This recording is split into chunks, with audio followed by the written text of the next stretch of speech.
Selamat pagi, saudara-saudara yang kasih Tuhan di dalam Tuhan kita Yesus Kristus. Selamat bertemu lagi bersama kami di dalam acara Renungan Pagi yang dikemas oleh GKJ Semarang Timur. Apa kabar pada pagi hari ini? Tentunya kita semua berharap semua dalam keadaan baik, dalam keadaan sehat, dan selalu dalam penyertaan Tuhan Yesus Kristus.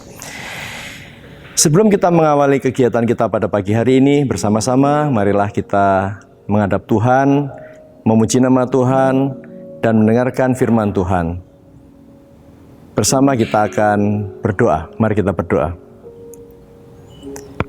Segala puji, hormat, dan syukur kami aturkan kehadirat-Mu Tuhan, karena Engkau begitu baik pada kami, Engkau begitu mengasihi kami, Engkau selalu memberkati kami, Engkau selalu ada di dalam setiap hidup dan kehidupan kami.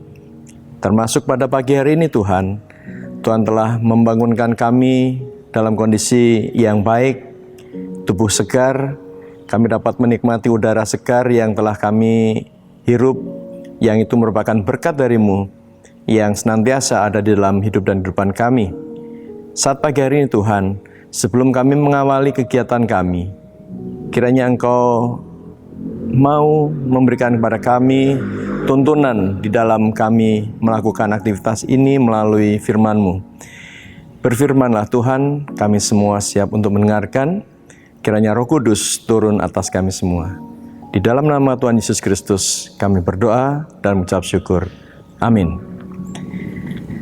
Saudara kasih Tuhan, saya rindu memuji nama Tuhan melalui Kidung Jemaat 361. Kali ini kita akan menyanyi bersama-sama. Seandainya ibu bapak saudara di rumah bisa membuka Kidung Jemaat 361, kita bernyanyi bersama-sama. Di salib-Mu ku sujud, kita nyanyikan bait pertama dan bait yang kedua. Di salib-Mu ku sujud, miskin, buta, dan lemah. Yesus Kau harapanku, agar aku selamatlah. Ku percaya padamu, Anak domba Golgota. Di salib-Mu ku sujud, diriku selamatkanlah. Dalam hidup yang cemar, ku rindukan Tuhanku. Suara Yesus ku dengar, ku hapuskan dosamu. Ku percaya padamu, Anak domba Golgota. Di salib-Mu ku sujud, diriku selamatkanlah. Firman Tuhan pada pagi hari ini saya ambil dari Kitab Mazmur. Kitab Mazmur pasal yang ke-38, ayat yang pertama sampai dengan 23 dalam satu perikop, doa pada waktu sakit. Demikian firman Tuhan. Mazmur Daud pada waktu mempersembahkan korban peringatan.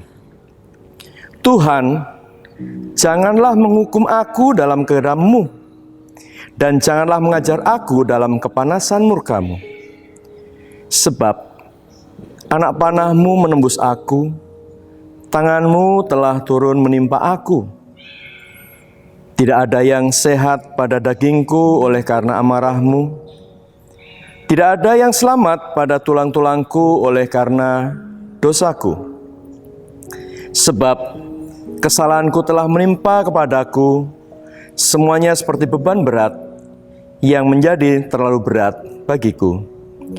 Luka-lukaku berbau busuk, bernanah oleh karena kebodohanku.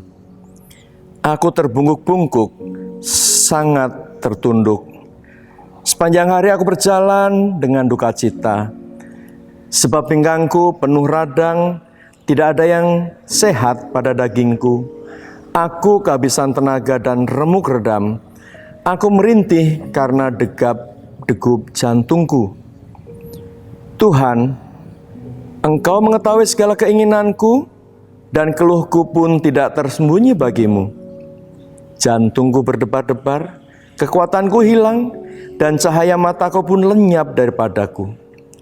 Sahabat-sahabatku dan teman-temanku menyisih karena penyakitku, dan sanak saudaraku menjauh. Orang-orang yang ingin mencabut nyawaku memasang jerat. Orang-orang yang mengikhtiarkan celakaku memikirkan kehancuran dan merancangkan tipu daya sepanjang hari. Tetapi aku ini seperti orang tuli. Aku tidak mendengar, seperti orang bisu yang tidak membuka mulutnya.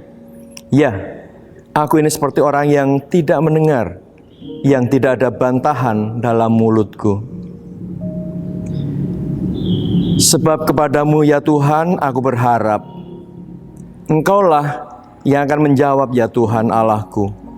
Pikirku, asal mereka jangan beria-ria karena aku, jangan membesarkan diri terhadap aku apabila kakiku goyah. Sebab aku mulai jatuh karena tersandung, dan aku selalu dirundung kesakitan. Ya, aku mengaku kesalahanku, aku cemas karena dosaku. Orang-orang yang memusuhi aku besar jumlahnya, banyaklah orang-orang yang membenci aku tanpa sebab. Mereka membalas yang jahat kepadaku, ganti yang baik. Mereka memusuhi aku karena aku mengejar yang baik. Jangan tinggalkan aku ya Tuhan Allahku, janganlah jauh daripadaku. Segeralah menolong aku ya Tuhan keselamatanku. Sedemikian jauh pembacaan firman Tuhan. Yang berbahagia adalah kita semua yang mau mendengarkan firman Tuhan dan melakukan dalam setiap hidup dan kehidupan kita sehari-hari. Haleluya. Saudara yang kasih Tuhan, ada pepatah yang mengatakan demikian. Karena nila setitik, rusak susu sebelanga. Saudara yang kasih Tuhan, tentunya kita semua sering mendengarkan peribahasa itu. Dan kita semua juga sudah tahu apa sesungguhnya arti dari peribahasa tersebut. Nila adalah sebuah zat pewarna yang berwarna sedikit ke arah ungu, biru ungu begitu ya. Itu nila. Ya. Nah, jadi kalau kita lihat pewarnaan, nila itu adalah termasuk dalam warna sekunder. Mejiku hibiniu, kita tahu itu ya. Nah, kemudian belanga. Belanga itu semacam kuali yang terbuat dari tanah liat. Tetapi ada juga belanga yang terbuat dari besi atau tembaga. Saudara yang kasih Tuhan, susu yang ada di belanga itu tentunya berwarna putih. Tetapi seandainya susu itu ditetesi oleh nila setitik saja,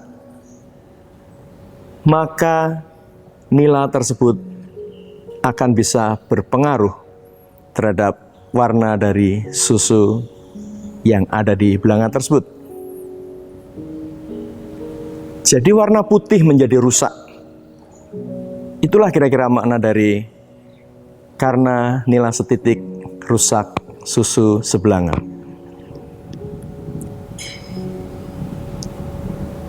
Kalau kita artikan secara mendalam, ya, itu bisa kita artikan demikian. Karena perbuatan sekecil apapun itu bisa merusak sebuah kebiasaan. Perbuatan sekecil apapun bisa merusak reputasi. Jadi saudara yang kasih Tuhan, apa yang kita buat bertahun-tahun, apa yang kita kerjakan bertahun-tahun, yang mungkin membutuhkan waktu 1 tahun, 2 tahun, 3 tahun, bahkan 10 tahun, itu akan rusak seandainya satu kesalahan terjadi pada hidup kita. Dan tidak mustahil itu akan menjadi justifikasi bagi saudara-saudara kita. Wah, yo wae kae sugih jebule korupsi. Yo wae kae duwe jabatan dhuwur, jebule dalam tanda kutip sering menjilat atasan. Itu akan terjadi dan terjadi. Justifikasi itu akan terjadi dan terjadi. Jadi sekecil apapun kesalahan yang kita lakukan, itu bisa merusak reputasi kita, bisa merusak diri pribadi kita, bisa merusak segala sesuatu yang sudah kita rintis. Tentu sakit bukan? Seandainya kita mengalami hal tersebut. Nah, saudara yang kasih Tuhan, kalau kita perhatikan di dalam bacaan kita, coba kita renungkan bagaimana Daud selama bertahun-tahun menanggung dosa. Salah satu yang sangat menonjol adalah perselingkuhannya dengan Batseba. Kita tahu Daud adalah raja yang besar. Kita tahu Daud adalah raja yang bijaksana. Kita tahu Daud adalah orang yang taat pada Tuhan. Tetapi suatu saat dia jatuh dalam dosa saat terjadi perselingkuhan dengan Batseba. Meskipun dia diampuni, namun reputasinya telah ternoda. Saudara yang kasih Tuhan, saya tidak tahu kejadian secara rinci daripada Mazmur 38 ini. Tetapi pasal ini menggambarkan bagaimana penderitaan Daud akibat dosanya. Kita bisa melihat di sana, Tuhan jangan menghukum aku dalam kegeramu, dan janganlah mengajar aku dalam kepanasan murkamu. Daud di sini mohon ampun pada Tuhan.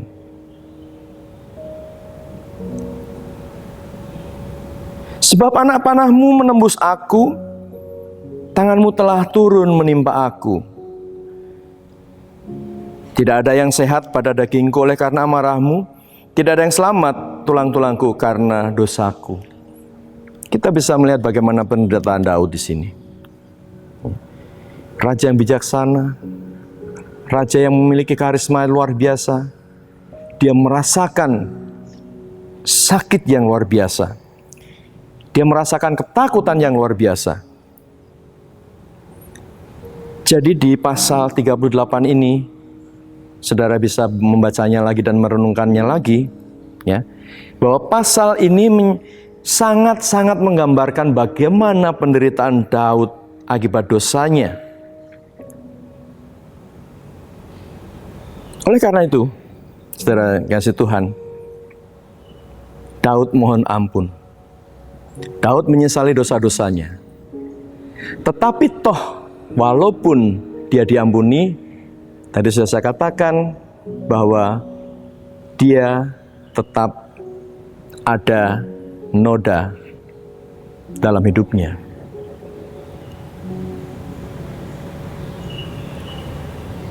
Karena nilai setitik rusak susu sebelanga.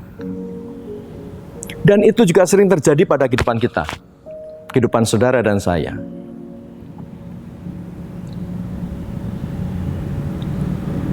Oleh karena itu saudara, bagaimana kita bisa menghindari penderitaan semacam itu.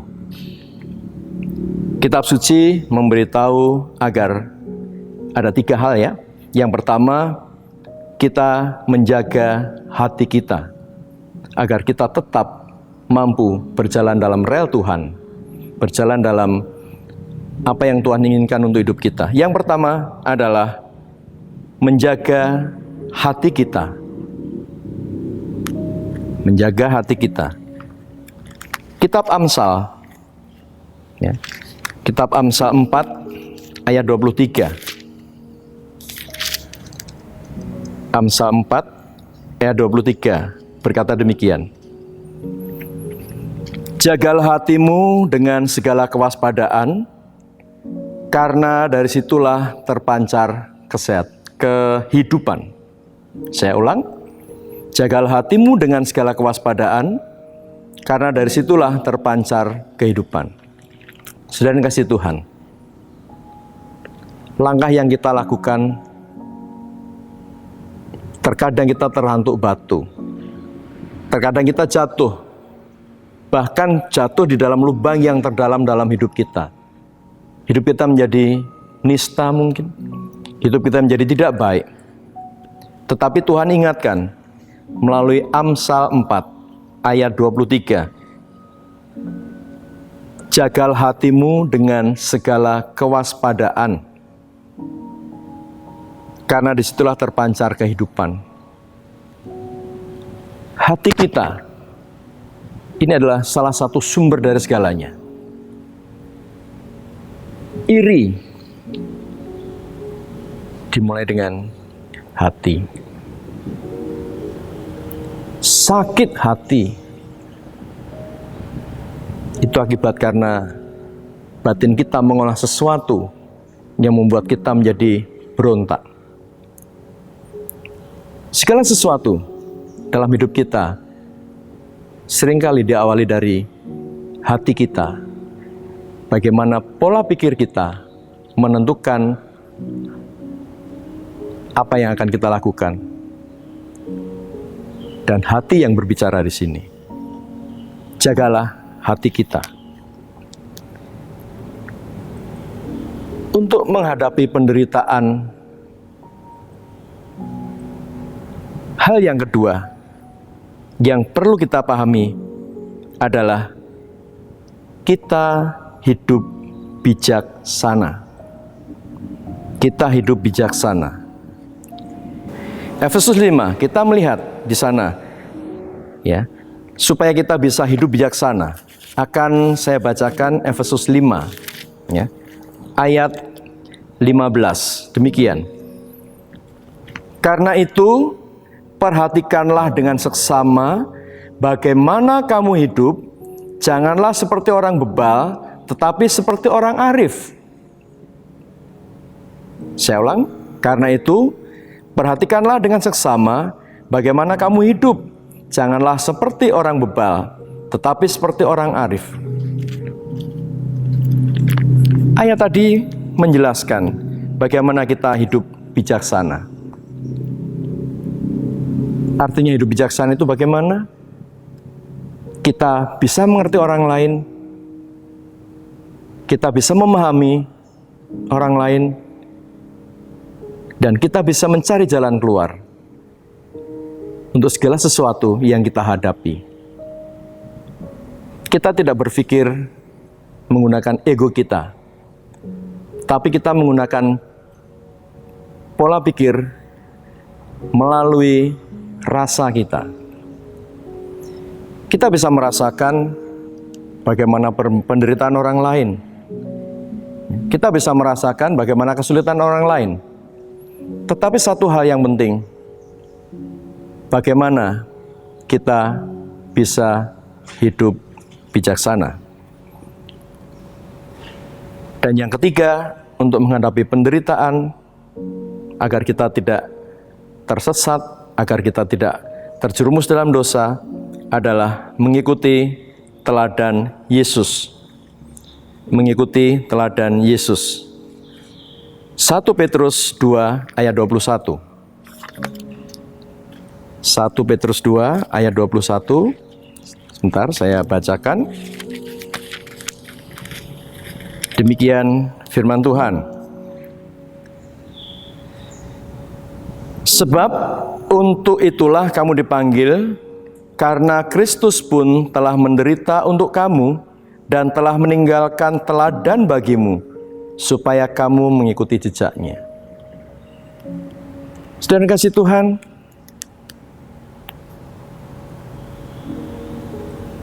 segala sesuatu yang kita lakukan itu memerlukan proses bertahun-tahun. Tetapi untuk merusaknya hanya 1 detik saja. Untuk itu, pagi hari ini Tuhan mengajarkan kita ya, agar kita tidak terlalu dalam penderitaan kita. Ya, 3 hal yang utama tadi, yaitu menjaga hati kita, hidup bijaksana, dan mengikuti teladan dari Kristus. Dengan menjaga hati kita, menjaga karakter kita, maka reputasi kita akan terjaga dengan sendirinya. Tuhan berkati. Amin. Ya. Dan kasih Tuhan,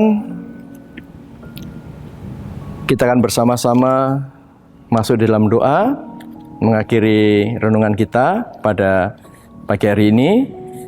Namun terlebih dulu, sekali lagi, saya akan memujikan nama Tuhan dari Kidung Jemaat 361 tadi. Saya akan nyanyikan bait yang keempat. Janji Tuhan ku pegang, ku dibasuh darahnya, ku bersujud beriman, tersalib bersamanya. Ku percaya padamu, Anak domba Golgota, di salibmu ku sujud, diriku selamatlah. Kita berdoa. Bapa Surgawi, jika kami melihat Daud sebagai seorang raja yang bijaksana, seorang raja yang berkarisma, itu bisa jatuh dalam dosa.